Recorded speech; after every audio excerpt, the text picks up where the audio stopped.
Ya con este entorno establecemos comunicación con Luis Carlos Ugalde, el director general de Integralia Consultores. Luis Carlos, como siempre, un gusto poder platicar contigo, y después de esto que acabamos de describir y de ver, ¿qué presente y qué futuro tiene Acapulco concretamente?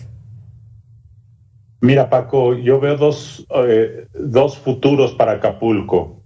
El primero, que es el pesimista que puede ocurrir, es que el plan de reconstrucción del gobierno se quede corto por el dinero, por la falta de coordinación, porque el sexenio ya termina, porque López Obrador tiende a minimizar los problemas y las crisis, y que entonces algunos puedan reconstruir su vivienda, sus hoteles, sus condominios, pero que el 70% que no tiene seguro se quede sin los fondos para hacerlo, que la reconstrucción recupere parte del empleo, pero otra parte no, que mucha gente empiece a laborar en el crimen organizado, que ya tiene una presencia fuerte en Acapulco, que la zona costera, el Acapulco Dorado, se empieza a llenar de vendedores ambulantes, comida callejera, que algunas de las hoteles o casas dañadas que no sean reconstruidas empiecen a ser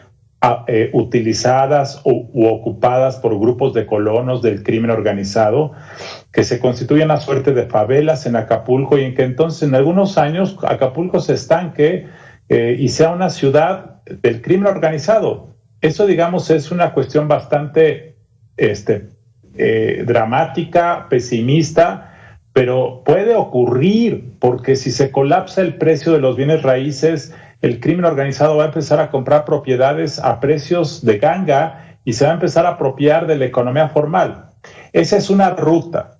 La otra ruta es que el nuevo gobierno que tome protesta el próximo año, junto con empresarios, junto con organizaciones de la sociedad civil, lancen un programa a 10 años, que el gobierno finalmente recapacite y sume esfuerzos con el sector privado, y que la reconstrucción de Acapulco sea sustentable, equitativa, con sentido social, y que Acapulco se reconstruya, pero en realidad sea un Acapulco mejor del que teníamos antes.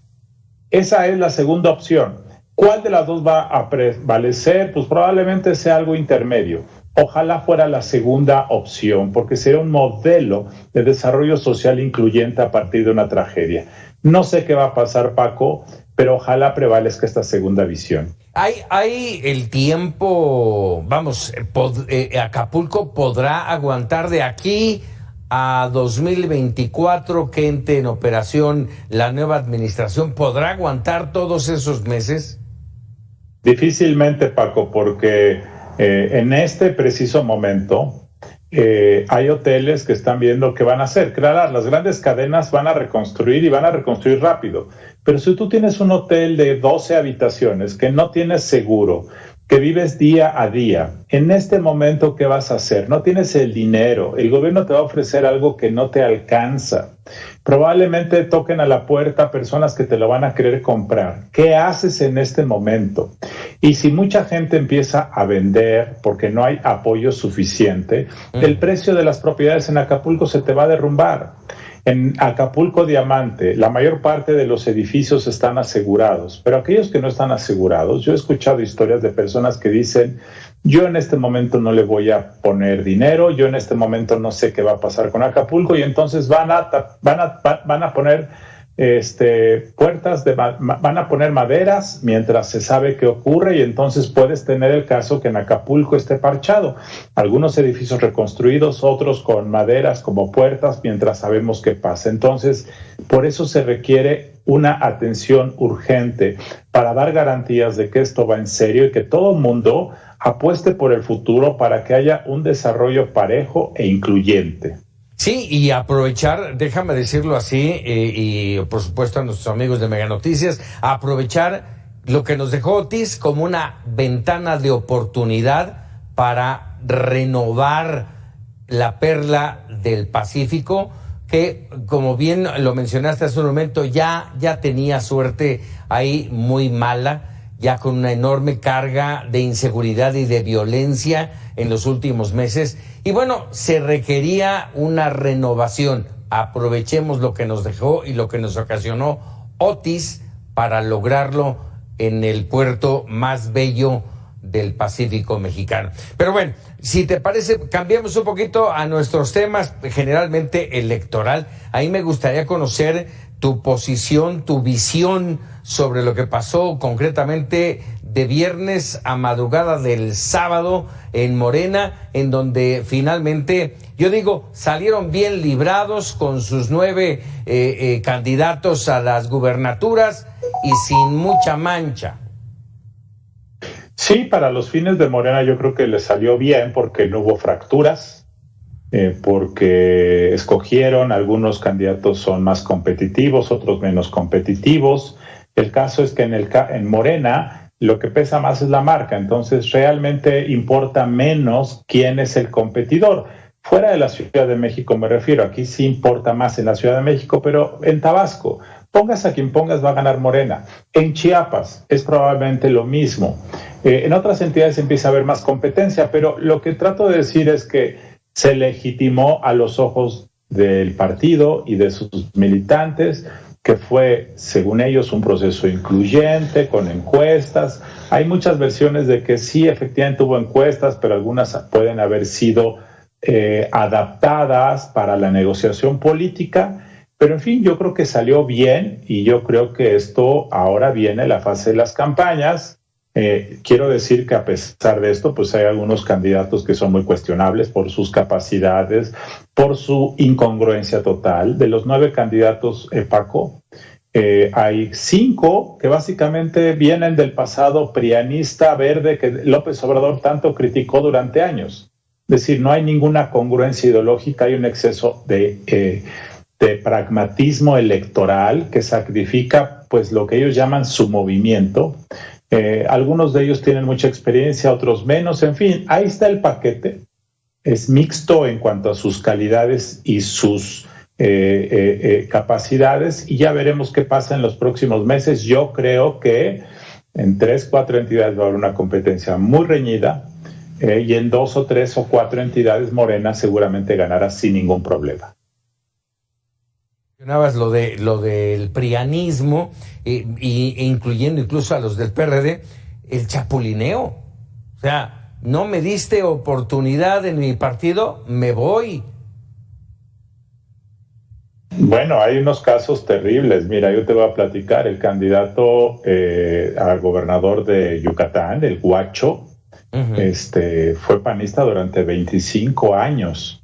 Fue candidato a gobernador del PAN en 2012.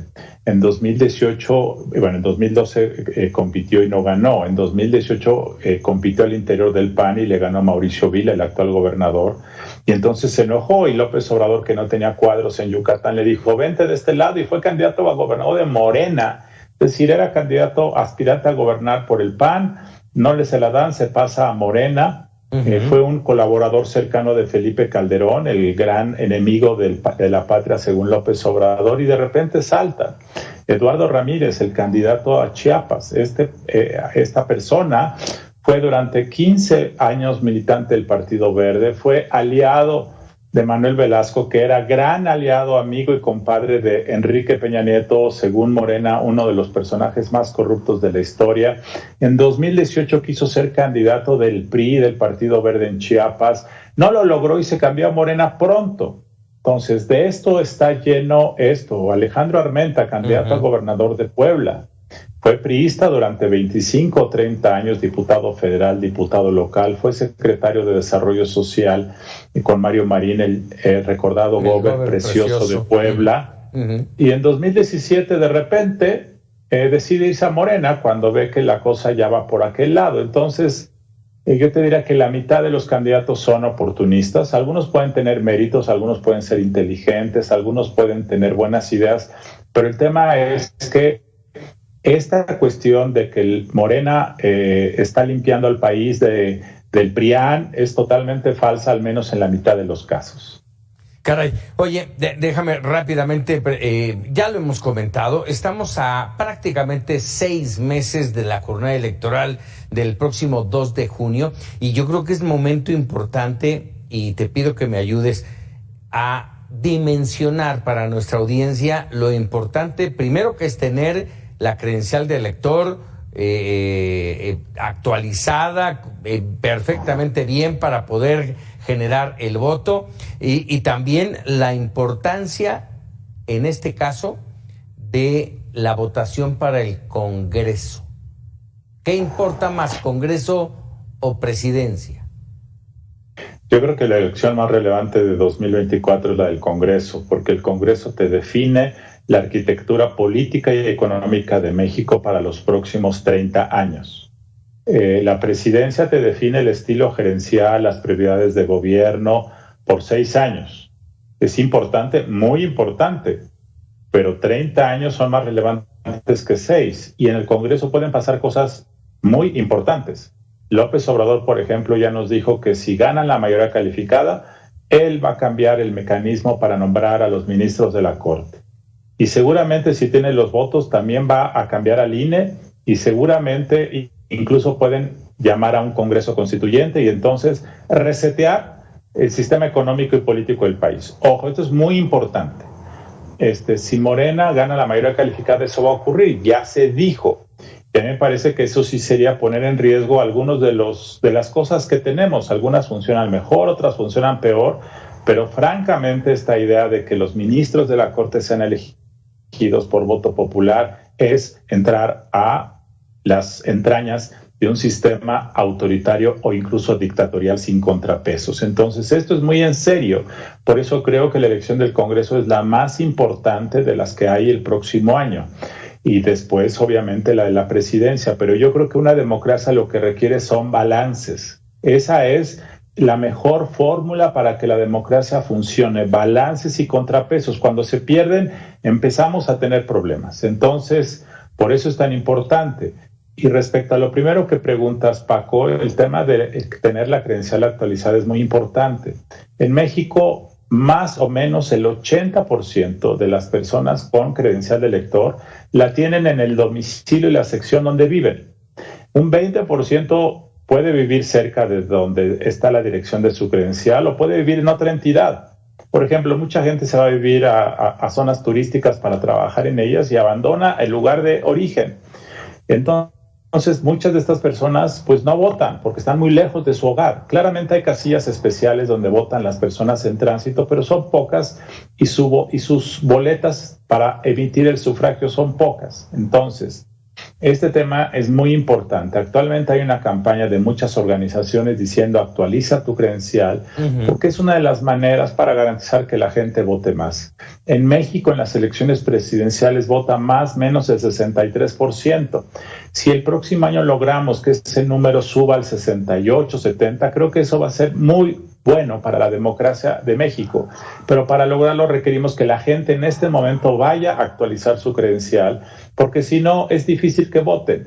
Se tiene hasta enero para pedir una cita, lograr eso. Hay muchas empresas en México que están dando un día libre para que la gente pueda hacer este trámite, que es muy importante. Así es, sin duda. Siempre interesante platicar contigo, Luis Carlos Ugalde, director general de Integralia Consultores. Nos vemos el próximo martes o antes, si algo lo requiere, ¿te parece? Claro que sí, Paco, como siempre. Gracias. Buenas noches. Muy buenas noches.